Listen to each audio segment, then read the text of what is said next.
Good evening and welcome again to Public Perspective. I'm your host Kevin McDermott, and believe it or not, we're already in campaign season. Yes, and one of the races that's coming up, actually several of the races that are coming up, are county commissioner seats. Tonight we have as our guest Blake Sercye, who is a candidate for the 1st District County Commissioner seat. Blake, welcome to the show. Thank you so much for having me. I really appreciate it. So you're replacing, or if you were elected, you would replace Erling Collins, who is retiring, correct? Yes, yes. So first of all, let's talk about what is the 1st Commissioner's District? What towns are in there? So it's basically the west side of Chicago. So it's a small piece of Ukrainian Village, East and West Garfield Park, West Humboldt Park, Galewood, the Austin neighborhood, and Montclair. Then in the suburbs, it's all of Oak Park, and it's all our parts of Maywood, Bellwood, Broadview, Forest Park, Westchester, a small part of Hillside, and even a small part of North Riverside. So it's a very large district, to say the least. Yeah, very economically diverse, a lot of different neighborhoods socially there. diverse, gender diversity.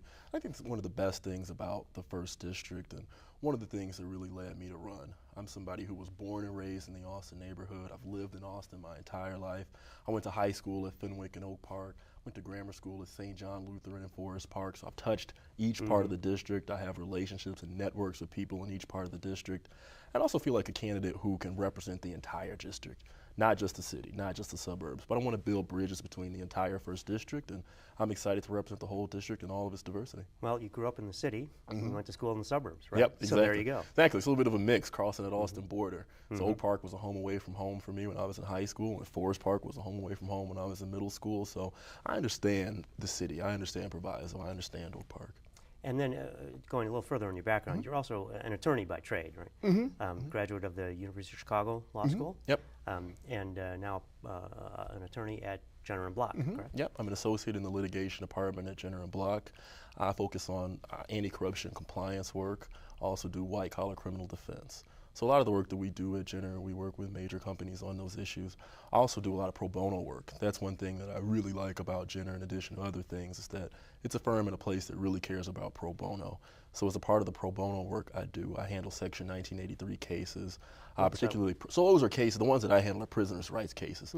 So these are instances in which prisoners, their civil rights have been violated while they've been incarcerated. I've also had a chance to do some Fair Housing Act litigation. So that's one of the best things about Jenner, is that they promote our pro bono work, and as a part of that, not only have I been able to get a lot of really great legal experience, but I've been able to do good things and help out people. Well, and I would think that that's particularly relevant moving into the county commissioner position, that you have experience with these kinds of issues, like the prison population. And as we know, county jail is always facing problems, overcrowding, underfunding, and working with indigent populations. You know, you've got experience with you have experience with the healthcare system, which is a big one, right? So as you get ready to, well, you're already ready to run. What do you see as being the primary issues facing the county right now? And as a new commissioner, what would you attack first? I think there are two main things that we need to focus on. The first thing is the criminal justice system, particularly how do we handle the prison population at Cook County Jail. That population, we all know about the overcrowding issues. It's in the newspapers, it seems, every day. I think that President Preckwinkle has done a wonderful job working with judges to help lower bond payments. Oftentimes what happens, there are people who are waiting in Cook County Jail just to be heard for their trials. So they just sit there days, weeks, in some instances months. These are people who can't get bail to they just can't get afford out, it. right? Exactly, they can't afford a bail that you and I might be able to afford. And so they sit there. When that happens, we have to house them. The cost of housing them is about $140 a day. It's a little bit more than that. It costs about $30 a day to let somebody out on ankle release. So the thought is we can use things like lowering bond payments to help people get out. That'll help ensure that we're using tax dollars in better places. I think that's like nonviolent offenses. Exactly, for nonviolent offenses. That's been the focus, right? What I think we need to do on the back end, and this is something that comes from my experience as attorney, is also work on encouraging people to take advantage of sealing and expungement programs. So basically what sealing and expungement is when people get arrested, when they get convicted of crimes, they get criminal records. Sealing and expungement helps those records get covered so that employers can't see them. I look at sealing and expungement as a way of helping reduce the recidivism rate. So the first end is making sure that once people are there, that they don't stay there longer than they have to. So that's what the bond payment helps. My attitude too is once they get out, let's be sure they don't go back.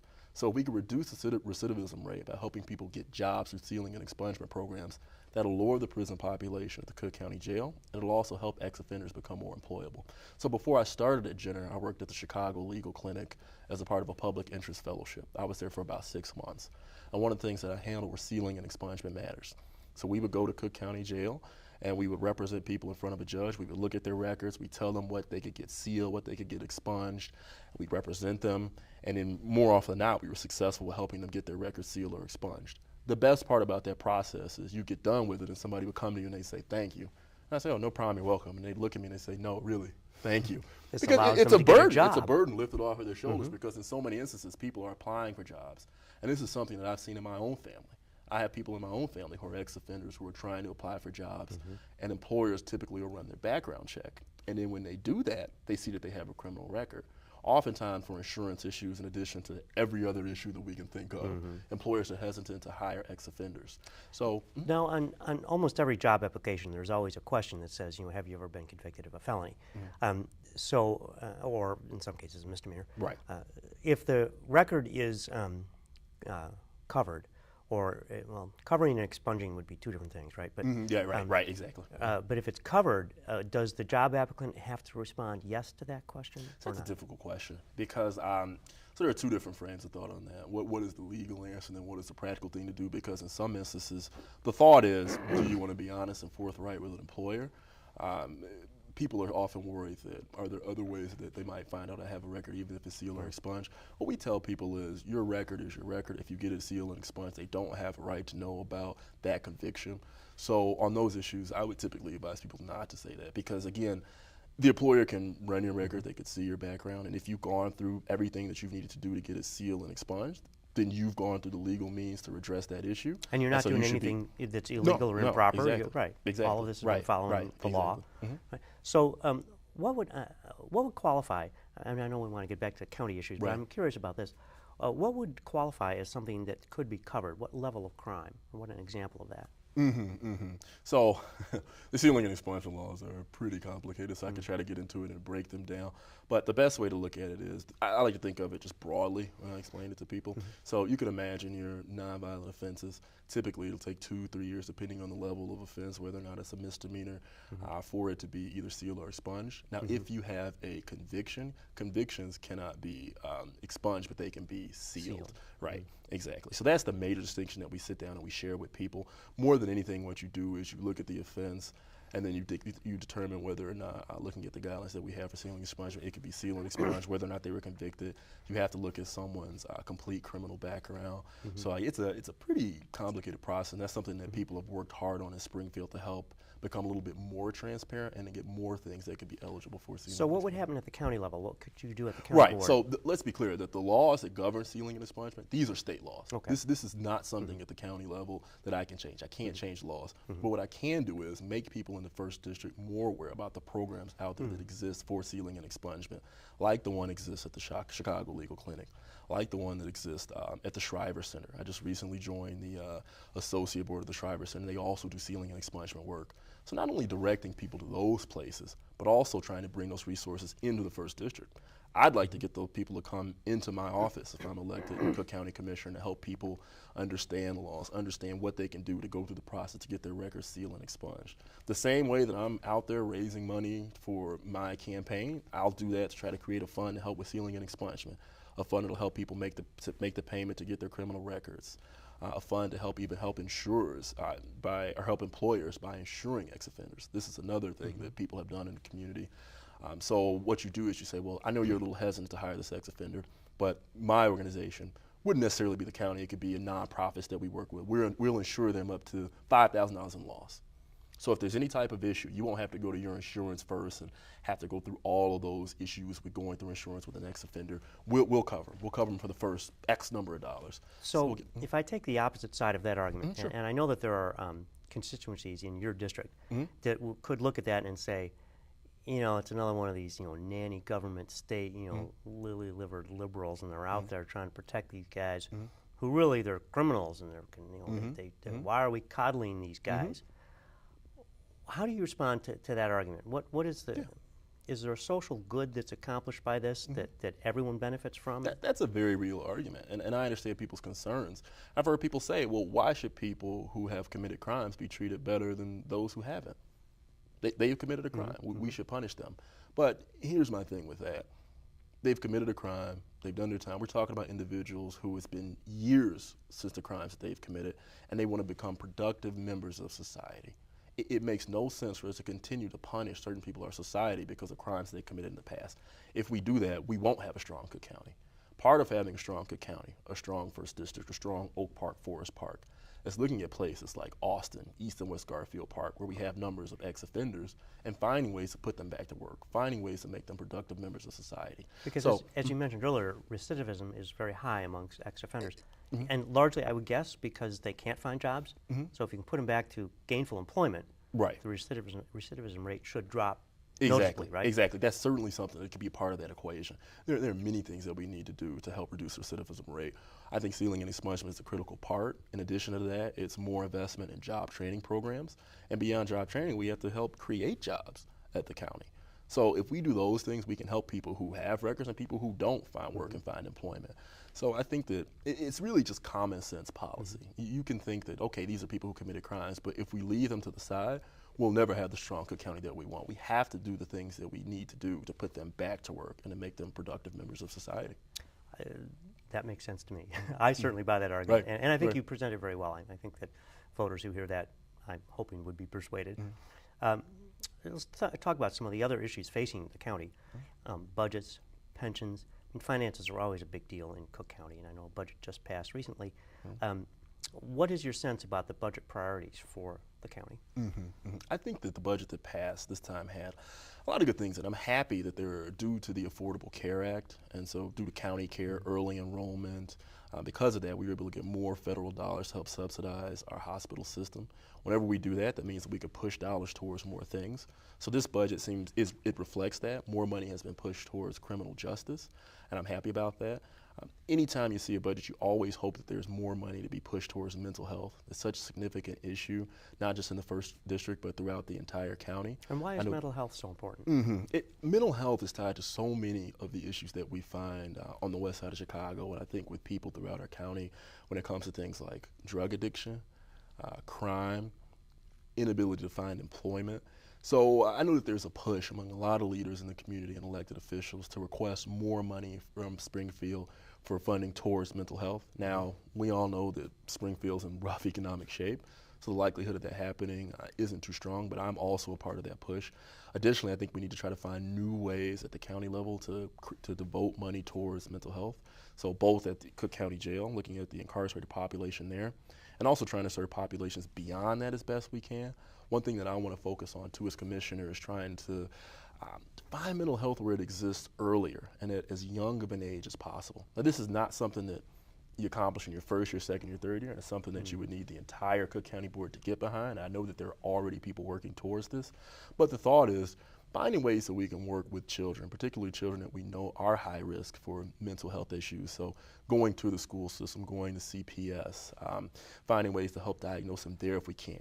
How might that be done? I don't know. We're still trying to work out the details of that. Would it be quarterly checkups, semesterly checkups of kids, mental health checkups, the same way that we do their hearing, the same way that we do their eyesight, things like that. So trying to bring mental health services to our kids as early as possible so that the first time when we detect them, it's at age 10, 12, 14, 16, and not age 17 when a kid is coming into Cook County Jail. And I think that happens too often, that we get people who are young adults who had undetected mental health issues that led to them using drugs and then selling drugs so they can get money for drugs, not being employed, committing crimes. So that mental health is a very important issue that needs to be targeted by the Cook County Board going forward. So do you feel, and I don't know how well you know other board members, so a couple of questions. One on the subject of mental health. Do you feel that there is currently a constituency in the board itself, all 17 commissioners, to support that? And generalizing from that, as a first-time candidate and as someone who would be new on the board, what's your philosophy for how to interact properly with other board members? How do you build coalitions? How do you get people behind the ideas that you think are important? Well, I have had a chance to sit down and talk with a handful of board members, and not even on a political front. This is just on what do you think are good ideas. And one thing that I do admire about the Cook County Board is it seems like everybody really is pushing in the right direction. I think under President Preckwinkle's leadership, you see people who are like-minded, who do want to accomplish the same task. So being sure that the Affordable Care Act is implemented properly in the county so that we can find more money for our hospital system. Being sure that we find ways to decrease the prison population at Cook County Jail. My attitude as a freshman commissioner would be obviously to best represent my district. That's what I was elected to do. So I'm here to represent the people. First and it always foremost, starts right? there, period. Yeah. But beyond that, I'm not somebody who feels like they always have to be the smartest person in the room. I'm not somebody who thinks he has every idea. And I know that as a freshman commissioner, there are times where you need to sit down, shut your mouth, and learn. And I'm more than willing to learn from people who I know more than me. So that'll always be my attitude with approaching anybody that I work with, whether it be in a professional setting, as an attorney, or whether it's in politics as a member of the Cook County Board if I'm fortunate enough to be elected. There's might have been Gandhi who said, live as though there's no tomorrow, but learn as though you'd live forever, which I think is a good words to live by if you're willing to sit and listen and learn. It's not something you have to do as a freshman. It's something you have to do for a lifetime. Exactly. So when you're out campaigning and you're out knocking on doors, what are the issues you're hearing about? What do the constituents tell you? What's going on? The main thing that I hear in the 1st District, people want to have a commissioner who they feel is responsive to their issues and a commissioner who's present within the district. So I've told people that one thing that you'll notice about people that I believe is the way they campaign is the way that they'll govern. And so if you never see somebody while they're campaigning, then when they govern, it's going to be the same way.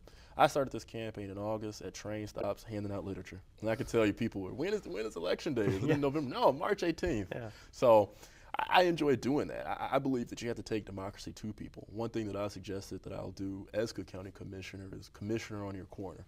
So the thought behind it is instead of having your traditional office hours, which I'll have, I'll also find ways to bring the Cook County Board to you. So I'll set up shop in front of the Dominic's that's in Oak Park. I'll set up a table. I'll have a couple staffers. We'll talk to you about the property tax appeals process. I'll talk to you about things that are going on at the Cook County Board. If you care to come to the table to listen, I'll come to your church. I'll come to any organizations that you think want to learn more about the Cook County Board. So again, finding a way to be a commissioner that's out and is present with the people. Other than that, you always hear the issues about crime.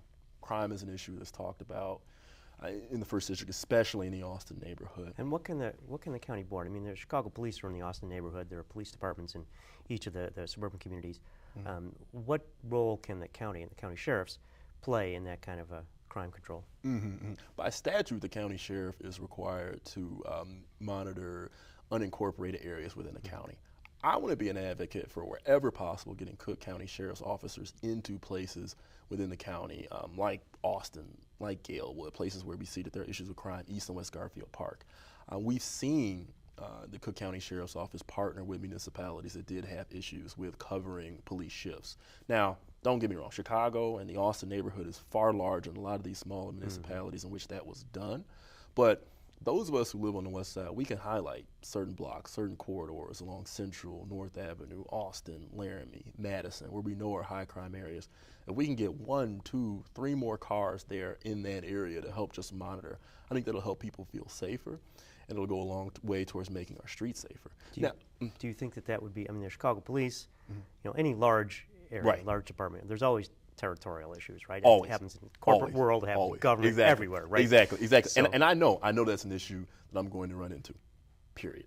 I am well aware of that, but that's something that I'm going to advocate for, and wherever I can be a commissioner who helps bridge those gaps, who helps try to smooth over that and make it work where it can, if it can, I'm going to do it.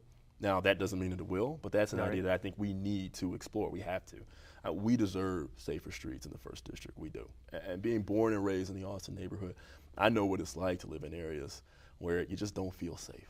It prevents our kids from learning. It prevents people from feeling comfortable with networking and connecting with their neighbors. It prevents businesses from developing, all of those things. Now, let me be clear about this. Officers in the streets, whether they be CPD or sheriff's officers, that's not the long-term solution to crime. It's just not. The long-term solution to crime, and really, I think there are things that we can help with at the county, but they're bigger than the county. It's ensuring the kids have adequate education. Again, it's ensuring that ex-offenders have jobs. So those things are the things that are going to make the big difference when we talk about handling crime in the long term. But in the interim, I think it's wrong to not look at ways to get more officers in our streets, no matter however we can. So I applaud you, first of all, for being willing to start a conversation like that, because as you, I'm sure, know, something like that might take years or a decade of conversation. And let me just say this too. I don't want to cut you off, but let me just say this. By no means am I the first person to suggest having new avenues of policing in the city of Chicago to help combat crime. But I do want to be another voice in that. Maybe it's the sheriff's office. Maybe one day it would be state troopers or something along those lines. And we can find an appropriate way to do it. I've heard about those arguments that state troopers haven't been trained for municipal policing. Certainly makes sense. But I think we can try to find ways. They can be handled. Those issues can be dealt with, right? I think that if we find the right ways to do it, we can. When we have opportunities to make our streets safer, I think we have to explore them as legislators. We have to explore them as elected officials. Crime is a reality that people and communities on the west side of Chicago experience on a daily basis, that I experience on a daily basis. My family. And if you don't feel safe, as you say, it's very hard to lead a normal life. Where do you go from there? So anything that we can talk about to help reduce crime, I think it should be considered. That doesn't mean that every idea is going to catch on, but it should be considered. So speaking of crime in the police force, you know, some years ago, maybe 7 or 8 years ago, there was in the Chicago police force, the Austin district, there were a number of arrests. I think there were 7 officers arrested for corruption. You know. Now, not to single out the Austin district, but corruption in government. You know, we live in Illinois, and sometimes people kind of joke about it. Gee, we've only had 4 governors sent to jail here in Illinois. But really, when you look at it, it's a serious problem. Yeah. And so, in running for public office, I mean, what is your? I know you're not going to be an advocate for corruption, but how do you think about that? How do you deal with it? And what do you think you can do about it? Right. Every time I talk to voters, I say this. Before I talk about policy, before I talk about fundraising, before I talk about political support, we need to talk about the type of person that I am. Because at the end of the day, you're electing people. We need office holders who are honest, who are ethical, and who put people ahead of politics and people ahead of themselves. Government, and especially not Cook County government, should not be a place where people come to make themselves rich. And that is not why I am here. I am here because I believe that the most important things you can do in life are the things that you do for your neighbors. Being born and raised in the Austin neighborhood to a single parent mom, I was real fortunate to have that village, right? It was her, it was my family, but it was also that village of neighbors who raised me, who helped me get on to Fenwick and to Princeton and to the University of Chicago, and now to be an attorney at Jenner. So for me, being able to join the board and being a Cook County commissioner is an opportunity to help people. Cook County government is often a place that interacts with the least of these, so to speak, in our society. And certainly not in terms of humanity, but I just mean in terms of financial, those things, the least of these in that respect, whether we're talking about a Cook County hospital or a Cook County jail. So for me, having that opportunity to help that population and to also ensure that the people who I represent are having their tax dollars spent as wisely as possible, that's why I'm here. Because there is a very real cost to corruption. We want to talk about developing jobs. We want to talk about bringing business to our county. That starts with having a Cook County board that's ethical, a Cook County board that businesses want to work with, one that's responsive, one that people don't think their car is behind their back when they make a bid or when they're coming to the table to contract. And that's definitely the type of elected official that I'll be. And I know that contract corruption in Cook County was a very big issue. And it would seem that the current president, Preckwinkle, seems to have made fairly significant strides in trying to combat that. But where else is corruption a problem that you see that you might be able to approach, even not necessarily at the county board level, but as a commissioner, you have a public voice. So where else might you be able to attack that problem? I think more than anything, it starts with me. And I know that might seem like a very simple answer, but I think it starts with me and the type of office that I have and the types of things and policies that I'll implement in my office. So I've pledged to have an office that will be entirely transparent as far as the way that we use our budget, from things like big things that are obvious like the budget to ways that I use my time as an elected official, where I am, who it is that I meet with. I want to do all that in addition to the things that we see, that people can see, like campaign finance reporting and things like that. I do think that the recent campaign finance laws, which were passed about 2 or 3 years ago, were definitely a step in the right direction, limiting contributions from certain areas. But I still think that there are strides that need to be taken in that direction to go a little bit farther. Again, we're stepping away from the county and looking more at state laws. I think people need to know more about the money that's behind politics. That is a very real issue, and we need to find ways to take as much of the money out of it and be sure that we have some balance where, yeah, the money's there, but there's also the voice of the people, and I think that's important. Speaking of money, how much does it cost to run a county? And I say that not out of idle curiosity, but I think that voters don't necessarily understand. it costs a lot of money to run It a does. campaign. It does. And it prevents a lot of people from getting into it. So, and what do you think is going to be the average expenditure? There are, well, I think, 5 candidates in this primary. Right. It looks like Yeah. about 5, but there are still other people who are talking about running, and we'll see when people file petitions. What will the cost be? I think that in order to be competitive, people will definitely have to raise around $125,000. That's a good starting number.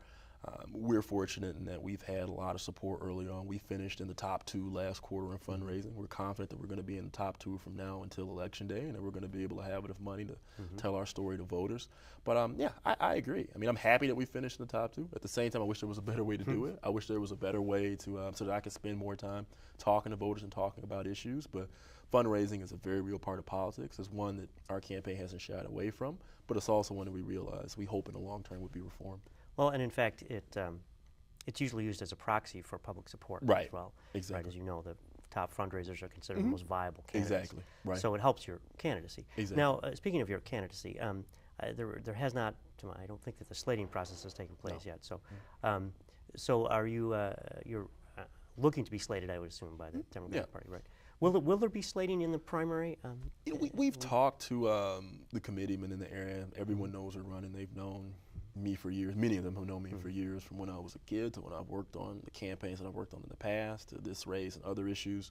So I'm not sure. I've told that there's a possibility that there will be slating. If there is slating, we'll certainly present our credentials for slating. We think we're just as qualified as any other candidate, and so we'll do that.